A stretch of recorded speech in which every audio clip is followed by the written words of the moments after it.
to the pockets of the non-working bankers. In the process, the Federal Reserve has created a $9 trillion national debt, which by the year 2012 will require every last tax dollar collected to pay the interest on that debt. This will leave the United States bankrupt. So, what will our corrupt government do? The bankers will introduce the Amero as our salvation, without acknowledging that they were the cause of the crisis in the first place. Only this time, instead of cheating just Americans, they will cheat all of North America out of untold future trillions of Ameros. You can be certain that any Ameros you receive in exchange for dollars will be worth far less than the dollar, which today is worth about 4% of what it was in 1913. The general public knows nothing about the impending United States bankruptcy. You mean it hasn't been covered by Fox News? Nor NBC, ABC, or CBS News, nor the New York Times, Chicago Tribune, and so on. It will be interesting, however, to watch the mass media to see how the government lies about the reason we have to form the North American Union and replace the dollar with the Amero. Dear President Bush, how about telling the American people right now what the North American Union is all about, so there can be time for a national debate?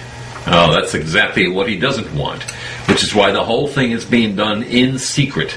And of course, without the consent of the Congress or the American people. Dick, another giant part of the creation of a North American Union is the construction of what is being called the NAFTA Superhighway. The plan calls for a huge 10-lane road for cars and trucks, with more lanes for oil and gas lines, and still more for railroad lines. Its starting project is the Trans-Texas Corridor. The master plan calls for 80 separate but interconnected high-priority corridors like the one you see on the screen, to be built throughout the entire North American Union. These 80 corridors make up the NAFTA Superhighway and are designed to link the three North American nations from the southern tip of Mexico through the United States and into Canada. The map you see on the screen is a conceptualization of these superhighways. They will transport freight from Asia arriving at ports in southern Mexico that are already controlled by communist China. Cheaper Mexican truckers and longshoremen will replace their more expensive counterparts in the United States. These corridors are intended to speed the expected increased flow of goods from China and other countries while lowering the costs of importing them. But these corridors will also provide easy access for drug dealers and other criminals entering the United States. The project will further require the confiscation of millions of acres of privately owned property by eminent domain, or I should say eminent domain abuse. Of course, such trade corridors would be unnecessary if not for the federal government's long-term excessive regulation and taxation, which discourages U.S. manufacturing competitiveness. But such repression is intentional, all part of the plan to decimate manufacturing. As a result, ships now leave U.S. docks nearly empty. One of our biggest ports, the Port of Long Beach in California, was importing $36 billion in goods from China annually in 2004, but exporting only $3 billion, a deficit of $33 billion. In fact, the United States has gone from a trade surplus nation to a trade deficit nation. For the first time in our history, our nation is a net importer of food, which means that we don't produce all the food we need for ourselves, so we must import it. And we're all aware of the recent news headlines about the substandard, even dangerous products made in China, such as cough medicine and toothpaste containing diethylene glycol, the main ingredient in antifreeze, or lead paint in children's toys. Our leaders and corporations are selling us out to bring in cheap, substandard goods while they reap huge profits at our expense. Rick, here's a clip of the 39th Legislative Assembly of the Province of Manitoba, Canada, from November 2007, which gives us a perspective on these trade corridors being built in Canada. Mr. Speaker, members of the Manitoba Legislature, welcome to the second session of the 39th Legislative Assembly of the Province of Manitoba. In addition, Manitoba has been working with the Canadian government and state governments in the U.S. to protect and enhance our access to key trade markets. In response to U.S. border security measures, Manitoba will begin offering an enhanced driver's license as an affordable and secure form of identification for travelers. The new license will be available in the fall of 2008. Manitoba is also taking a major role in the development of a mid-continent trade corridor, connecting our northern port of Churchill with trade markets throughout the central U.S. and Mexico. To advance the concept, an alliance has been built with business leaders and state and city governments spanning the entire length of the corridor. When fully developed, the trade route will incorporate an inland port in Winnipeg with pre-clearance for international shipping. Notice that the Assembly mentioned an enhanced driver's license, which sounds a lot like our Real ID that was supposed to be implemented by the states by May of 2008, and an inland port in Winnipeg with pre-clearance for international shipping.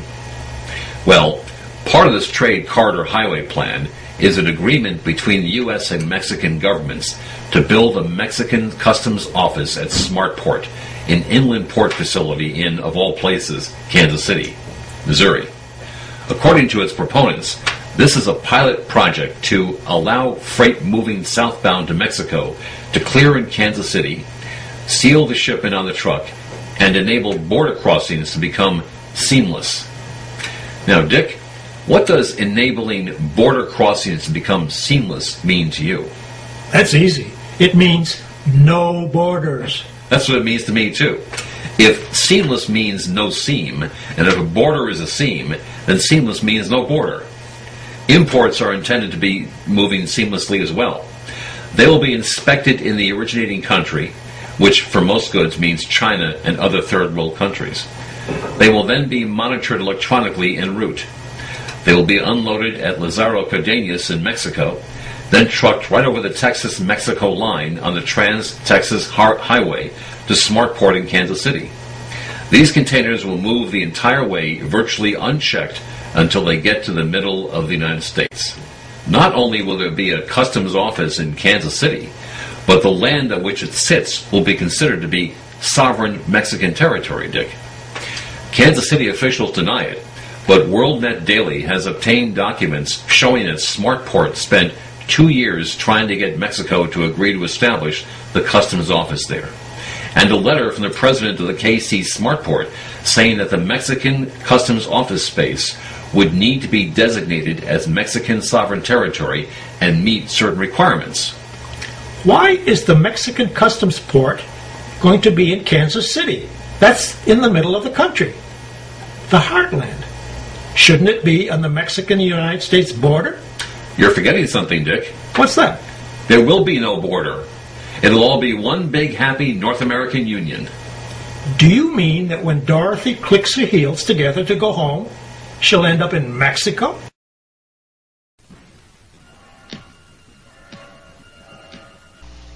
I'm afraid so, Dick.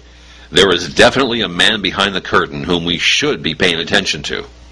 As Congressman Ron Paul explained, the proposed highway is part of a broader plan advanced by a quasi-government organization called the Security and Prosperity Partnership of North America. It is an extension of government-managed trade schemes like NAFTA. The real issue is national sovereignty. Congressman Virgil Goode introduced an anti-NAFTA resolution in 2007, quote, expressing the sense of Congress that the President should provide notice of withdrawal of the United States from NAFTA, the North American Free Trade Agreement. But for most of our politicians, Dick, it's business as usual.